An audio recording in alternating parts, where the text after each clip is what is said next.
Hi everyone, Comic Viewer here, this time doing another film review, and this one is on Star Wars Episode 5, Empire Strikes Back, original 1980 film review.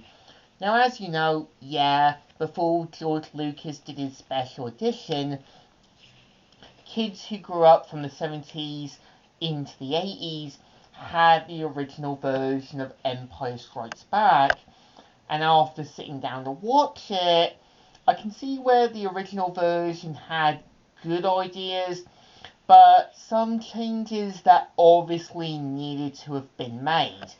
And keep in mind that, when Empire Strikes Back got released on May the 21st, 1980, there were some changes that got made, which was a little neutral, but at the same time understandable. So some of the changes, obviously, on the planet Hoth, when you did have Luke sort of seeing the kind of Hoth snow creature that was eating his tauntaun in the original version, it was just meant to build up the mystery to what the creature was.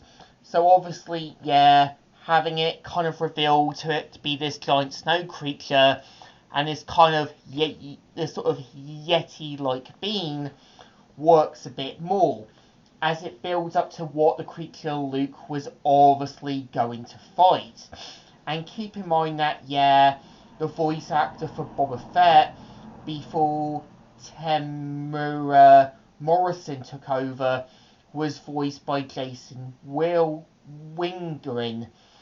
And I think obviously, the change obviously need to have been made. Because before the prequels, before Jango Fett got casted, it was obviously a change that needed to be happened. And obviously, since Boba Fett was the clone of Jango Fett, it would obviously need to be made back when the VHS tapes of the special edition did happen.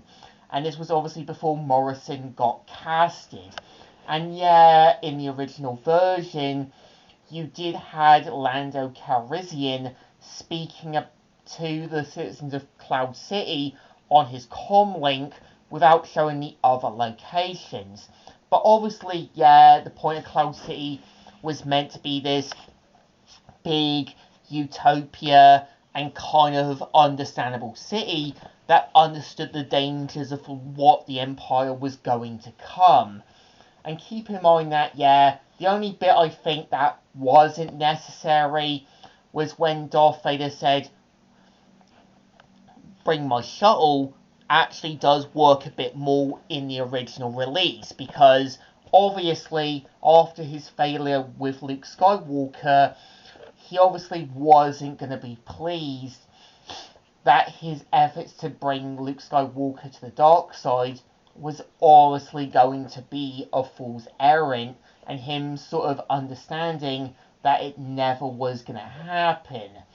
And keep in mind that, the original version of Episode 5 had some necessary changes, but ones that were a bit neutral. And I know that, when Palpatine, or basically Darth Sidious, was first shown, it did, give us the first glimpse of who the Emperor was going to be. And keep in mind that, in the original version, the Emperor was originally voiced by Kelvic Riville, who did play Fagin in Oliver Twist, as well as the Broadway adaptation. So, obviously, when the updated version happened, it was going to show Palpatine, or as he was known as, the Emperor, as a completely different character. So obviously giving a different glimpse to who the Emperor was going to be before they completely changed his original design. And keep in mind that, sometimes changing a character's design means having to change what made them work in the original version, and what you felt could have worked more. As I feel like, yeah, Majorly Lee Atin wasn't a bad choice to play with a alternative body shop of the Emperor, but sometimes having to sort of change what the design was going to be, what the Emperor was going to look like, and what, yeah, Palpatine was going to be in the final version made complete sense. As I always feel like, yeah, the point of the Emperor in the prequels was meant to give this false parentive figure, and the point of Ian McDiarmid was meant to play this kind of sadistic, menacing, and kind of false guy figure who would play the role in the prequels, leading to the sort of rise of the Empire and the sort of start of the whole CIS thing. So I think, well, yeah, the original version of Episode 5 isn't bad.